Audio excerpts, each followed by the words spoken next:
அமெரிக்காவும் பிரிட்டனும் இப்போ ஒரு நியூஸ் வெளியிட்டிருக்காங்க. அதுவும் சைபர் செக்யூரிட்டி பத்தி. இப்போ ரஷ்யாவுக்கும் யுக்ரைனுக்கும் போர் நடந்துட்டு தெரியும். ஆனா இந்த டைம் யூஸ் பண்ணி ரஷ்யா ஒரு பிரம்மாண்டமான சைபர் கிரைம் அட்டாக் நடத்தியிருக்காங்க. அது உலகத்திற்க எல்லா நாடுகளையும், அதுவும் முக்கியமா அவங்களுக்கு லைட்டா ஆகாத நாடுன்னு சொல்லப்படுற பிரிட்டனா இருக்கலாம், இல்ல அமெரிக்காவா இருக்கலாம். இது மாதிரி பெரிய பெரிய நாடுகள், பல நாடுகள்ல இந்த அட்டாக் சீக்கிரட்டா நடப்பிட்டு இருக்கு.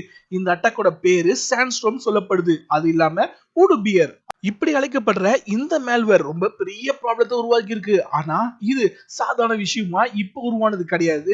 இது ஒரு லார்ஜ் ஸ்கேல் அட்டாக். அதுவும் ரொம்ப பல வருஷமாவே நடந்துட்டு இருக்கு. இப்ப நடந்த கடைசியான அட்டாக், அதாவது இந்த சாண்ட்ஸ்டோர்ம் சொல்லப்படுற இந்த அட்டாக் என்ன பண்ணிருக்குன்னு தெரியுமா? கிட்டத்தட்ட இன்டர்நெட் இல்லாத வீடும் இல்ல, சிசிடிவி கேமரா இல்லாத கம்பெனியும் ஆபீஸுமே இல்ல. இவங்க தான் இந்த மேல்வேர் டார்கெட் பண்ணிருக்கு. எப்படிடா அது பாசிபிள்? நம்ம பக்கவா கொண்டு வருமேன்னு சொன்னா, இது ரெண்டுமே இன்டர்நெட்ல கனெக்ட் பண்ணக்கூடிய விஷயம். ஜெனரலா அப்டேட் அப்படின்னு ஒன்னு சொல்லுவோம்ல. ஆனா அந்த அப்டேட் பண்றதுக்கு சிஸ்டம், மொபைல் இதுக்கெல்லாம் பெர்மிஷன் நம்ம கொடுக்கணும். ஆனா இது மாதிரி டிவைஸ் ஆன நெட்வொர்க்ல கனெக்ட் பண்ணிருக்க ரவுட்டரா இருக்கட்டும், இல்ல கேமராஸா இருக்கட்டும், அதுக்கு நம்ம பெர்மிஷன் கொடுக்க வேண்டியது இல்ல. ஆட்டோமேட்டிக்கா அதுவே பண்ணிக்கும். அதே மாதிரி அதுல எந்த வெப்சைட்ல அக்சஸ் பண்ணி அப்டேட் செக் பண்ணணும்ன்றது பாத்தீங்கன்னா ஒரு சின்ன கோடிங்கா மட்டும் தான் கொடுக்கப்பட்டிருக்கும். அந்த டேட்டாவை மாத்தி ஆட்டோமேட்டிக்கா அப்டேட் பண்ற மாதிரி யூசருக்கே தெரியாம மேல்வேர் ரெஜிஸ்டர் பண்ணிட்டாங்க. இது என்ன பண்ணிக்கிட்டு இருக்குன்னா, சின்ன சின்னதா இன்ஃபர்மேஷன் அப்பப்ப இந்த டிவைஸ்ல இருந்து அவங்களுக்கு அமைச்சுக்கிட்டே இருக்கான். இது மூலமா எல்லா நாடுகளிலும் எந்தெந்த நாடெல்லாம் இது பரவி இருக்கோ அந்த நாட்டுல இருக்கிற நெட்வொர்க்கா இருக்கலாம், இல்லைன்னா அவங்களோட கேமராவா இருக்கலாம். அதாவது சிசிடிவி கேமரா நெட்வொர்க் சப்போர்ட்டோட உள்ளது. அதாவது NVR சொல்லப்படுறது. இப்போ அட்வான்ஸா இருக்கிற அதுவே தான் நமக்கு ஆபத்தா போய் முடிஞ்சிருக்கு. இது மூலமா தான் அவங்க இன்ஃபர்மேஷனை கேதர் பண்ணிக்கிட்டு இருக்காங்க. இதால மெயினா பாதிக்கப்பட்டது யுக்ரைன் தான். ஏன்னா யுக்ரைனை டார்கெட் பண்ணி தான் இந்த வைரஸ் ரிலீஸே பண்ணிருக்காங்க. என்ன பண்ணாங்கன்னா, இந்த வைரஸ் ரிலீஸ் பண்ணது மூலமா மக்கள் எங்க இருக்காங்க, எல்லா ஆக்டிவிட்டிஸும் என்ன கீஸ் எப்ப எங்க இருப்பாங்க இதெல்லாம் தெரிஞ்சுக்கிட்டு தான் அட்டாக்கே ஆரம்பிச்சிருக்காங்க. இப்படின்ற ஒரு ஷாக்கிங்கான விஷயத்தை அமெரிக்காவும் பிரிட்டனும் சேர்ந்தே வெளியிட்டு இருக்காங்க. ஆனா இந்த வைரஸ் இப்ப ஆரம்பிச்சதானான்னு சொன்னா அதுதான் இல்ல. இது 2015க்கு முன்னாடி இருந்தே ஆரம்பிச்சாச்சு. இப்ப இருக்கிற வைரஸ் இன்ஃபர்மேஷனை கேமரால இருந்தும் ரவுட்டர்ல இருந்தும் அவங்க என்ன ஆக்டிவிட்டிஸ் பண்ணிட்டு இருக்காங்களோ அந்த ஆக்டிவிட்டி எல்லாத்தையும் திருடி சொல்லிக்கிட்டு இருக்கு. ஆனா இதுக்கு முன்னாடி நடந்த பல அட்டாக்ஸ் பாத்தீங்கன்னா பயங்கர மோசமானது. இதை விட கிட்டத்தட்ட அவங்க டெஸ்ட் டிரைவ் மாதிரி நடத்திருக்காங்க. அதை பத்தி டீடைலா பார்க்கணும்னு நினைச்சீங்கன்னா நீங்க இந்த வீடியோவை ஸ்கிப் பண்ணாம பாருங்க. ஏன்னா இத சொல்லப்படுற எல்லா இன்ஃபர்மேஷனும் நீங்க ஸ்கிப் பண்ணீங்க அப்படின்னா கண்டிப்பா உங்களுக்கு புரியாம போயிடும். முதல் இந்த மேல்வேரோட ஆக்டிவிட்டி எங்க ஆரம்பிச்சதுன்னா யுக்ரைன்ல தான். டிசம்பர் மாசம் 2015ல இந்த மேல்வேரால என்ன ஆச்சுன்னா அவங்களோட கிரிட் லைன் எல்லாமே ஆஃப் ஆக ஆரம்பிச்சது. மெயின் பவர் ஸ்டேஷனே பவரை லூஸ் பண்ண ஆரம்பிக்க அதால 2 லட்சம் பேருக்கு மேல பாதிப்புக்குள்ளாடப்பட்டாங்க. அவங்களால கிட்டத்தட்ட 6 மணி நேரம் வரைக்கும் பவரை யூஸ் பண்ண முடியாம போச்சு. பவரை கண்ட்ரோல் பண்றதுக்கு ஒரு மேல்வேரான்னு பார்த்தா அதுதான் இல்ல. இவங்க இந்த மேல்வேரால என்ன பண்ணிருக்காங்கன்னா, இங்க சப்ஸ்டேஷன்ல இல்லாமயே அவங்க ரிமோட் கண்ட்ரோல் மூலமாவே இவங்களோட மெயின் கிரிட்டோட அந்த பவர் ஸ்டேஷனே ஆஃப் பண்ணிருக்காங்க. ஆஃப் பண்ணுவங்க அதோட விடல. அங்கதான் பெரிய பிரச்சனையை பண்ணி வச்சிருக்காங்க.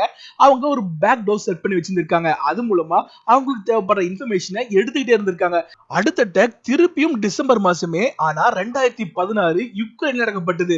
இதுவும் பாத்தீங்கன்னா அவங்களோட பவர் கிரிட் நடக்கப்பட்டது. ஆனா இப்ப நடக்கப்பட்டது ரொம்பவே பெரிய பவர் கிரிட் நடக்கப்பட்டது. இந்த டைம் இந்த மேல்வேரால நடக்கப்பட்ட அட்டாக் அங்க அவங்க கேபிட்டல் சிட்டியே பாத்தீங்கன்னா டேமேஜ் பண்ண ஆரம்பிச்சது. அதாவது அவங்களோட டோட்டல் பவர் கேபிட்டல் சிட்டிக்கே கிடைக்காம போச்சு. இதால பெரிய ப்ராப்ளம் உருவாச்சு. ஆனா இந்த வாட்டி அட்டாக் பண்ண அந்த மேல்வேர் போன வாட்டி அட்டாக் பண்ணதை விட ரொம்பவே பவர்ஃபுல். பத்தாவதுக்கு நிறைய பேக்ரவுண்ட் அட்டாக்கும் நடந்துட்டு இருந்தது. நார்மலா ஒரு சிஸ்டத்தை ஆக்சஸ் பண்ணணும்னா பேக் டோர் அப்படின்னு ஒன்று வைப்பாங்க கண்ட்ரோல் பண்றதுக்காக. ஆனா இதை கண்டுபிடிச்சு ஸ்டாப் பண்ணிட்டாங்கன்னா திருப்பியும் அவங்களால ஆக்சஸ் பண்ண முடியாது. பட் இந்த மேல்வேர் பாத்தீங்கன்னா ஒரே ஒரு பேக் டோர் செட் பண்ணல, பல பேக் டோர் செட் பண்ணுச்சு. ஆனா இது எல்லாமே சைலண்டா இருக்கும். மெயினை க்ளோஸ் பண்ணா மட்டும்தான் இதை ஆக்டிவேட் ஆக ஆரம்பிக்கும்.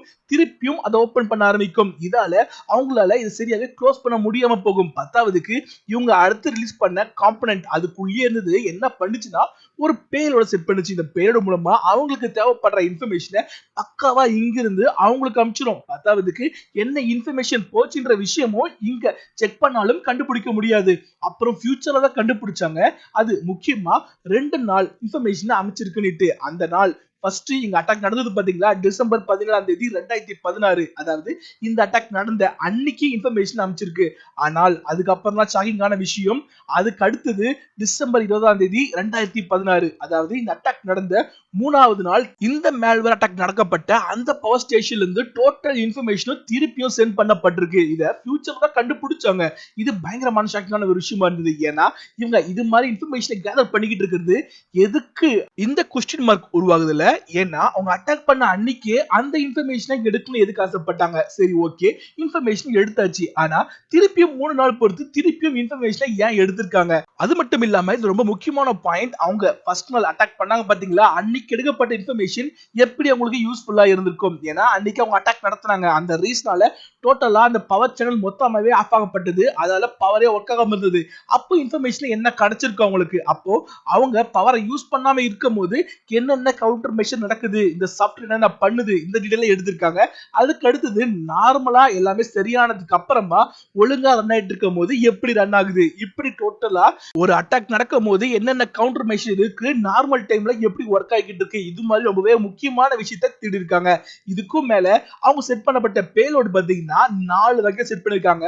இது எப்பவுமே பேக்ரவுண்ட்ல கம்யூனிகேஷன் பண்ணிக்கிட்டே இருந்திருக்கு. இது அங்க அட்டாக் பண்ணப்பட்ட அந்த நெட்வொர்க்கோட மேப்பிங், அதாவது நெட்வொர்க் மேப்பிங் சொல்லப்படுற டோட்டல் டீடைலுமே பக்காவா அமைச்சிட்டு இருந்திருக்கு. அதுக்கும் மேல டேட்டா வைப் பண்ற காம்பனன்ட் பாத்தீங்கன்னா இவங்களோட ரெஜிஸ்ட்ரி கீ, சிஸ்டமா இருக்கட்டும் இல்ல எந்த சாஃப்ட்வேரா இருக்கட்டும், ரெஜிஸ்ட்ரி கீன்றது ரொம்ப ரொம்ப முக்கியமான விஷயம்.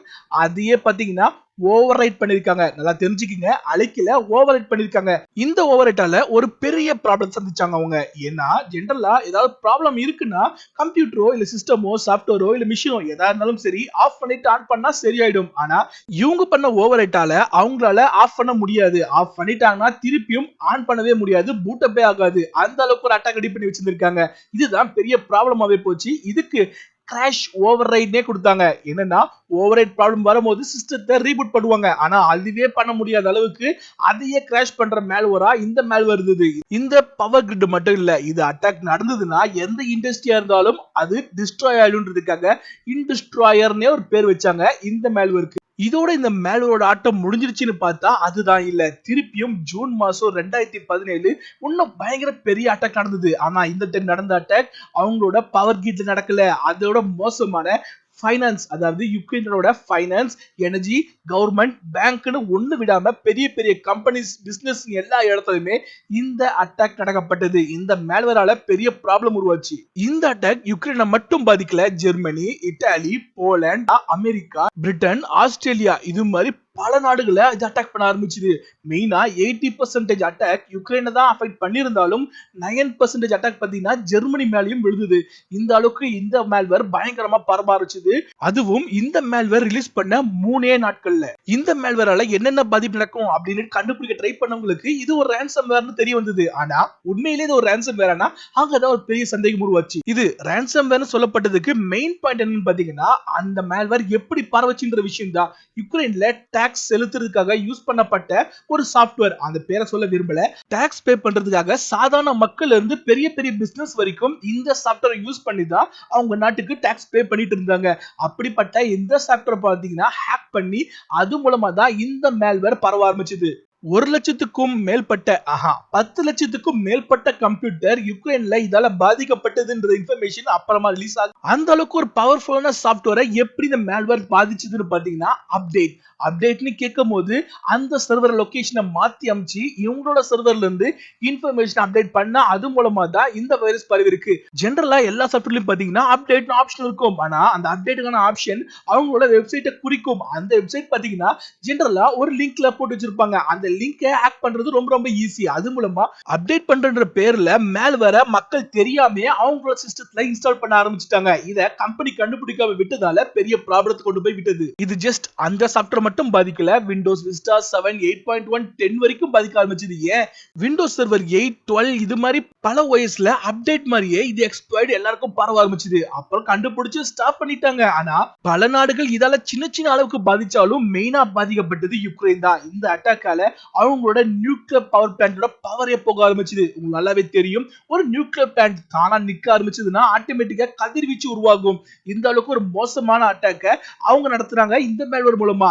பவர் பிளான்ட்ட ஆஃப் பண்ணாங்க, அது ஓகே. ஆனா the banks ministry மிஸ்டர்ஸ் பேன்ஸ் மக்கள் இப்படி இருக்க சிஸ்டத்தெல்லாம் பாதிக்கப்பட்டது. அதால அந்த மேல்வேர் என்னடா பண்ணுச்சுன்னா, நார்மலா ஒரு கம்ப்யூட்டருக்கு டேட்டாவை அழைச்சிட்டுனா நம்மளால எப்படியாவது ரெக்கவரி பண்ண முடியும். ஆனா அதுவே அதுக்கு மேல டேட்டா எழுதிட்டா, அதாவது ஓவர் ரிட்டன் பண்ணிட்டா கண்டுபிடிக்கிறது ரொம்ப கஷ்டம், ரெக்கவரி பண்றது ரொம்ப கஷ்டம். அந்த வேலை தான் இந்த மேல்வேர் பண்ணுச்சு. பட் இந்த அட்டாக் நடந்த சில நாட்கள்லயே ஒரு இன்ஃபர்மேஷன் வெளியே வந்தது. இந்த அட்டாக் பண்ணது நாங்க தான். இப்படி ஒரு மர்மமான ஆர்கனைசேஷன் பொறுப்பேத்துக்குச்சு. அந்த ஆர்கனைசேஷன் இந்த டேமேஜை எங்களால சரி பண்ண முடியும், நாங்க என்கிரிப்ட் தான் பண்ணிருக்கோம், எங்களால எல்லா ஃபைலுமே திருப்பி கொண்டு வர முடியும். ஆனா அதுக்காக நீங்க எங்களுக்கு அமௌண்ட் பே பண்ணணும், அதையும் பிட்காயின் கரன்சி தான் பே பண்ணணும்னு சொல்ல மக்கள் எல்லாருமே பாத்தீங்கன்னா வேற வழி இல்லாம இது ஒத்துழைக்க வர அப்ப ஒருத்தர் கண்டுபிடிச்சு சொன்ன விஷயம், இந்த அட்டாக் நார்மலான அட்டாக் கிடையாது, இது எல்லா டேட்டாவுமே ஓவர் ரிட்டன் பண்ணிருக்கு, யார் நினைச்சாலும் திருப்பியும் எடுக்க முடியாது, இது என்கிரிப்ஷன் கிடையாது இப்படின்ற விஷயத்த சொல்ல, அப்போ இவங்க அட்டாக் பண்ணி டேமேஜ் பண்ணதும் பத்தாதுன்னுட்டு இங்க நாட்டுல இருந்து நாங்க திருப்பி தரோம்னுட்டு காசையும் புடுங்க ட்ரை பண்ணிருக்காங்க. இந்த அளவுக்கு ரான்சம் அட்டாக்னுட்டு சும்மா வெளியே காட்டிட்டு உள்ளுக்குள்ள பாத்தீங்கன்னா பயங்கர மோசமான அட்டாக் இது பண்ணிருக்கு. மொத்தமா எல்லா இன்ஃபர்மேஷனுமே அழிச்சிருக்காங்க.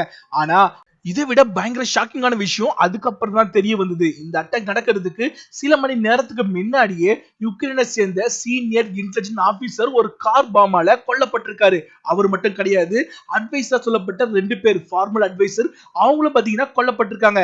என்னதான் இவங்களை கொன்னவங்களும் அந்த மேல்வேர் அட்டாக் பண்ணவங்களும் ஒரே ஆளுதான் சொல்ல முடியலனாலும் இது நடந்தது கண்டிப்பா கோஇன்சிடென்ஸா இருக்க பாசிபிளே கிடையாது. என்னதான் இது ரான்சம் வேற இல்ல திருப்பி கொண்டு வர முடியாதுன்னு தெரிஞ்சதாலும் நிறைய பேர்கிட்ட இருந்து ஆல்ரெடி பல ஆயிரம் பிட்காயின்ஸ் பாத்தீங்கன்னா பல பேர்கிட்ட இருந்து எடுத்துட்டாங்க. இதுக்கு அடுத்த அட்டாக் பாத்தீங்கன்னா பேட் ரேபிட்னு சொல்லப்பட்டது திருப்பியும் அதே வருஷம் அக்டோபர் மாசம் ரான்சம் வைரஸ் மாதிரி பரவ ஆரம்பிச்சு என்கிரிப்ட் பண்ண ஆரம்பிச்சாங்க காசு கேட்டு. பல ஐடி டிபார்ட்மெண்ட் இதால பாதிக்கப்பட்டது. சின்ன சின்னதா விளையாடிக்கிட்டு இருந்த இந்த மேல்வேர் பாத்தீங்கன்னா கடைசியில 2018ல ஒலிம்பிக் நடத்துற கமிட்டி மேலேயே கையை வச்சுட்டாங்க. அவங்க இது மேல அட்டாக் பண்றத எப்படியோ யூகே கண்டுபிடிச்சிட்டாங்க.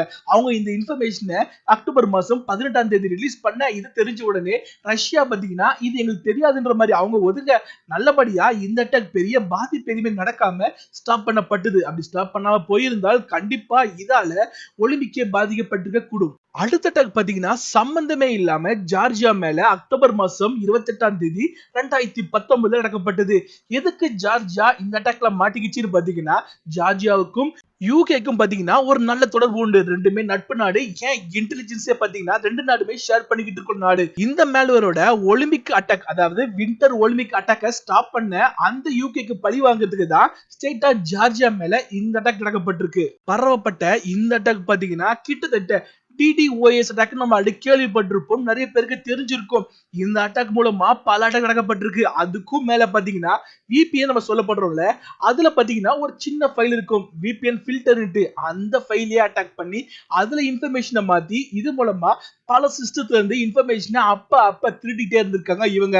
இது மட்டும் இல்லாம அவங்களோட டிவி ஸ்டேஷன்ஸே அட்டாக் பண்ண ட்ரை பண்ணிருக்காங்க. கிட்டத்தட்ட சக்சஸும் ஆயிருக்காங்கன்னு தான் சொல்லணும். இதெல்லாம் பார்க்கும்போது இந்த மேல்வேரும் பாத்தீங்கன்னா ஒரு சிஸ்டம் அவங்க அப்டேட் பண்ணும் போதுதான் அப்டேட்டா சைலண்டா உள்ள பூந்து இந்த சேஞ்சஸ் நடத்திருக்கு. எல்லாமே பாத்தீங்கன்னா அப்டேட் பண்ணும் போது இது தான் தான் அப்டேட் கொடுக்குறன்ற மாதிரி தப்பான இன்ஃபர்மேஷன் கொடுத்து தன்னோட மேல்வேரை அப்டேட் தான் இன்ஸ்டால் பண்ண வச்சிருக்கு. இந்த மேல்வேர்ஸ் பாத்தீங்கன்னா ஒரு வருஷமும் அட்டாக் பண்ணும்போது ஒரு டைமும் டிஃபரெண்ட் டிவைசஸ் டிஃபரெண்ட் பிளேசஸ்ல, அதுவும் முக்கியமான பிளேசஸ்ல அட்டாக் பண்ணப்பட்டிருக்கு. அதுவும் இப்ப நடந்த அட்டாக் பாத்தீங்கன்னா அபிஷியல்ஸ டோட்டலா ட்ராக்கே பண்ணிருக்காங்க. அவங்க எங்க இருப்பாங்க, அவங்க முக்கியமான விஷயம்லாம் எங்க இருக்கும், இதெல்லாம் பாத்தீங்கன்னா அவங்களோட நெட்வொர்க் ஆக்டிவிட்டிஸ் மூலமாவே கண்டுபிடிச்சிருக்காங்க. இந்த அட்டாக் எல்லாமே ஒரு சேர நடந்தால், அதாவது சிசிடிவி ஹேக் பண்றதா இருக்கலாம், கம்ப்யூட்டர் ஹேக் பண்றது, நெட்வொர்க், கேமராஸ், அதுக்கு அடுத்தது டிவி ஸ்டேஷன், பேங்க்ஸ், இது அதுன்னுட்டு இன்க்ளூடிங் பவர் ஸ்டேஷன் எல்லாமே ஒரே நேரத்துல அட்டாக் பண்ணப்பட்டால் ஒரு டோட்டல் கண்ட்ரி, ஏன் இந்த உலகமே ஒரே செகண்ட்ல ஸ்தம்பித்து போயிடும்.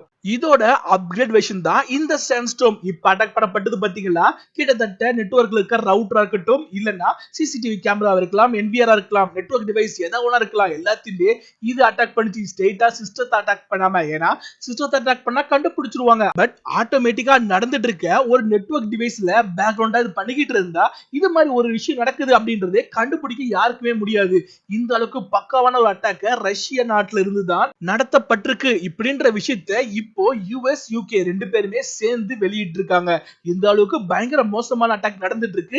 செக்யூரிட்டி வச்சிருக்கீங்க, விபிஎன் வச்சிருக்கீங்க, அப்டேட் பண்ணா நாங்க சேஃபா இருப்போம் அப்படின்றத மட்டும் நினைச்சுக்காதீங்க.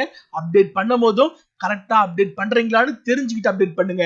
என்னோட வீடியோ உங்களுக்கு பிடிச்சிருந்தா லைக் பண்ணுங்க. அதோட முக்கியமான விஷயம், இந்த இன்ஃபர்மேஷனை உங்களால முடிஞ்ச வரைக்கும் எல்லாருக்கும் ஷேர் பண்ணுங்க. என்னதான் இந்த அட்டாக்ல இந்தியா பாதிக்கப்படலனாலும் ஃபியூச்சர்ல பாதிக்கப்பட பாசிபிலிட்டி உண்டு. நம்ம எதுவுமே அப்டேட் பண்றது இல்ல, எல்லாமே பைரசி. இந்த ரீசனால தான் நம்ம இந்த அளவுக்கு பவர்ஃபுல் அட்டாக் எல்லாத்துலயுமே தப்பிச்சிட்டு இருந்திருக்கோம்.